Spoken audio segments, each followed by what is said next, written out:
नमस्कार दोस्तों, आपका हमारे YouTube चैनल 2.1 मिलियन व्यूज़ में बहुत बहुत स्वागत है। दोस्तों, आज की वीडियो आपके लिए बहुत इंटरेस्टिंग होने वाली है।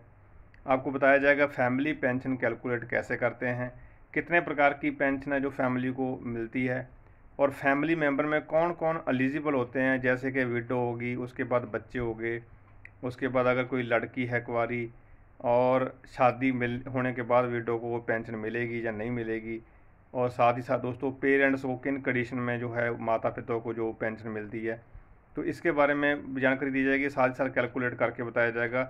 अगर आप ये जानकारी प्राप्त करना चाहते हैं, वीडियो को अंत तक देखिए, पूरी जानकारी प्राप्त करें। दोस्तों, अगर वीडियो अच्छी लगे वीडियो को लाइक कर देना, अपने दोस्तों के साथ फेसबुक व्हाट्सएप पर शेयर कर देना, और अगर आप हमारे चैनल में नए हैं दोस्तों तो हमारे चैनल को सब्सक्राइब कर लें, ये बिल्कुल फ्री है, और साथ ही बेल आइकन दबा लें ताकि जो आने वाली वीडियो आप हमारी सबसे पहले देख सकें और जानकारी प्राप्त कर सकें।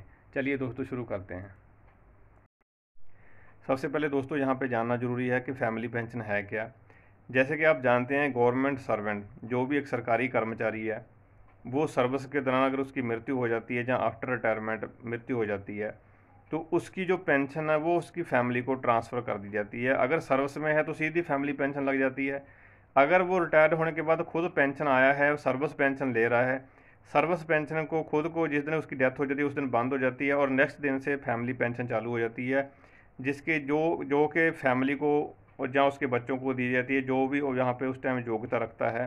कई बार कई केसों में होता क्या है भी दोनों पति पत्नी की एक साथ मृत्यु हो जाती है, तो उसमें जो है फैमिली के अंदर जो भी एलिजिबिलिटी रखता है उसको जो फैमिली पेंशन ट्रांसफ़र हो जाती है, यानी फैमिली पेंशन चालू हो जाती है। अभी यहाँ पे एक फैमिली शब्द का इस्तेमाल किया है, मेरे पास बहुत सारे लोगों ने कमेंट करके पूछते हैं भी फैमिली में कौन कौन आता है, जैसे चाचा चाची, ताया ताई, दादा दादी, नाना नानी भी कई काउंट कर देते हैं। तो ये चीज़ें मैं यहाँ पे क्लियर कर दे रहा हूँ। यहाँ चाहता हूँ यहाँ पे डेफिनेशन ऑफ फैमिली, यहाँ फैमिली की डेफिनेशन दे रखी है, फैमिली के अंदर कौन कौन से लोग आते हैं, तो यहाँ ध्यान से सुन सकते हैं। अभी हमने ये फैमिली को डेफिनेशन देने की जरूरत इसलिए पड़ी क्योंकि जो फैमिली में सबसे पहले योग्यता रखता होगा उसी को पहले पेंशन मिलती है, फैमिली पेंशन। और सबसे पहले जो फैमिली पेंशन है कैटेगरी 1 को मिलती है। कैटेगरी 1 में कौन आता है? विडो आती है, यानी कि विधवा आती है, जो गवर्नमेंट एम्प्लॉई था, जो गवर्नमेंट जो जॉब कर रहा था, सरकारी कर्मचारी था, जहाँ वो रिटायर हो चुका है, चाहे वो सर्विस में डेथ हो चुकी है, उसकी जो पेंशन है उसकी सबसे पहली हकदार उसकी विडो, उसकी विधवा, उसकी पत्नी है। और कब तक पेंशन मिलेगी? उसको टिल डेथ, जब तक वो ज़िंदा रहेगी उसको जो पेंशन मिलती रहेगी।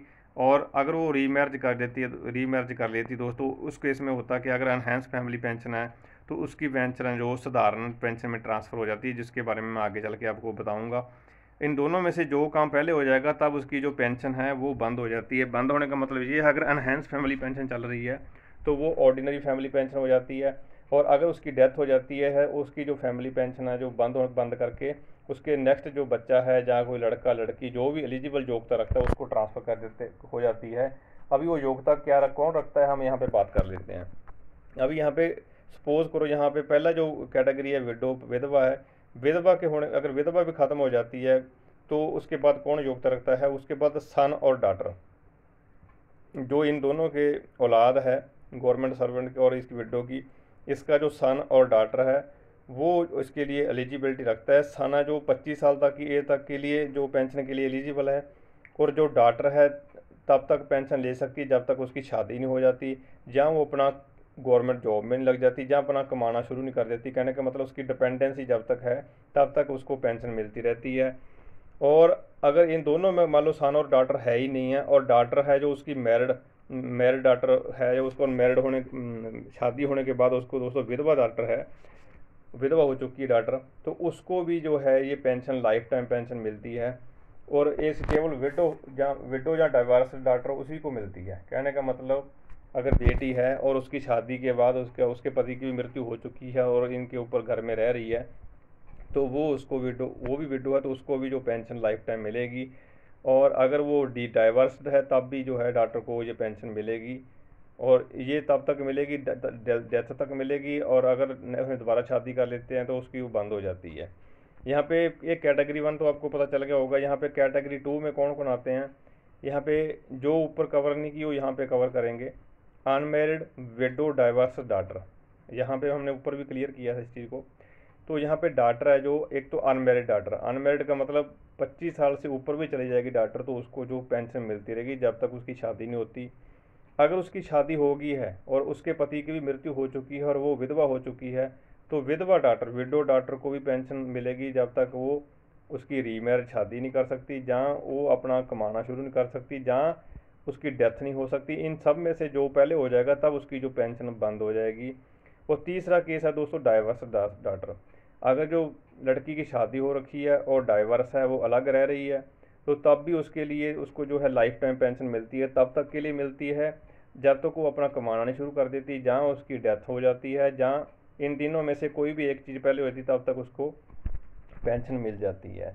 यहाँ पे देखिए ऊपर वाला हमने सन डाटर की बात कर दी। अगर सन विधवा जो खुद पेंशनर था वो मर गया, उसके बाद विधवा भी चली गई, उसके बाद उसका कोई बच्चा भी नहीं है, तो उसके बाद अगर बच्चा या लड़का लड़की कोई भी नहीं है तो पेंशन लेने के लिए कौन योग्यता रखता है? वो है दोस्तों यहाँ पे पेरेंट। पेरेंट्स कब योग्यता रखते हैं? जब वो पेरेंट्स हो उसके लिए फुली डिपेंडेंट, अपने जो गवर्नमेंट सर्वेंट है जो नौकरी कर रहा था, जिसकी डेथ हो चुकी थी और जिसकी पेंशन ट्रांसफ़र के लिए विधवा भी नहीं है, उसके बच्चे भी नहीं हैं, तो इस केस में दोस्तों जो उनके माता पिता अगर जिंदा हैं और वो उसके ऊपर डिपेंडेंट हैं तो उनको दोस्तों ये वाली जो पेंशन जो है ट्रांसफ़र हो जाती है, फैमिली पेंशन। यहाँ पे क्लियर लिखा हुआ है, जब नाइदर अ विडो और नॉर अ चाइल्ड, यानी कि विडो भी नहीं है किस केस में और बच्चा भी नहीं है, और जहाँ वो बंदा सिंगल है, किसी ने अभी तक शादी नहीं की, अनमेरिड बंदा है, गवर्नमेंट सर्वेंट और पेंशन ले रहा था चाहे सर्विस में था, तब उसकी जो पेंशन है उसके पेरेंट्स को लग जाती है, कोई भी उसके पीछे नहीं बचा, नो बॉडी लेफ्ट बिहाइंड यहाँ पे लिखा हुआ है।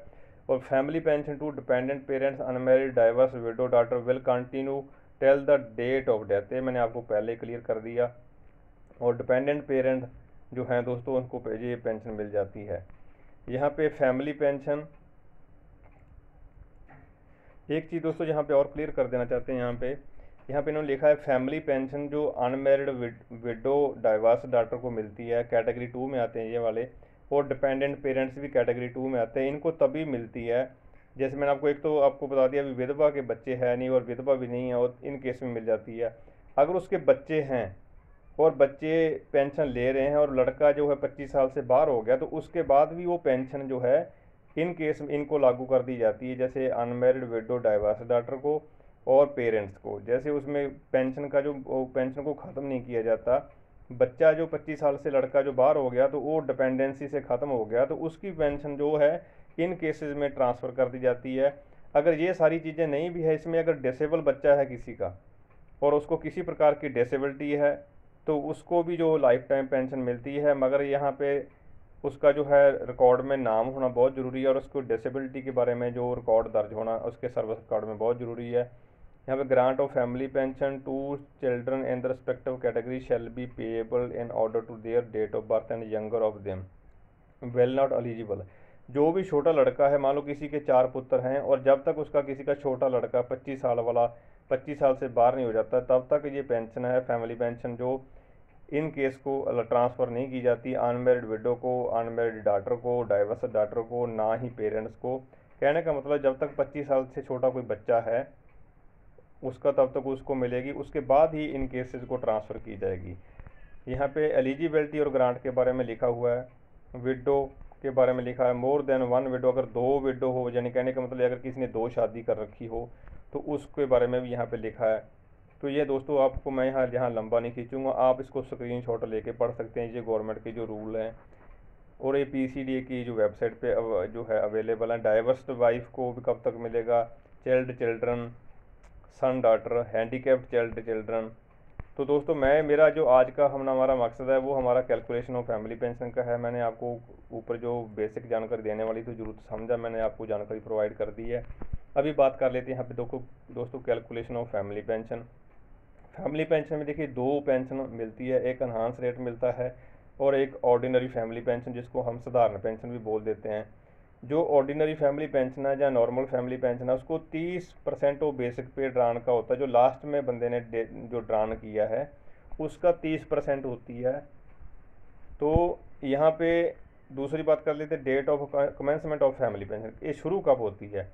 जिस दिन गवर्नमेंट जो कर्मचारी है, गवर्नमेंट सर्वेंट है, उसकी डेथ हो जाती है उसके नेक्स्ट दिन following the date of death, जो डेट फॉलोइंग डेट, कहने का मतलब अगर डेथ किसी को 16 नवंबर को होगी तो 17 नवंबर से जो है फैमिली पेंशन स्टार्ट हो जाती है।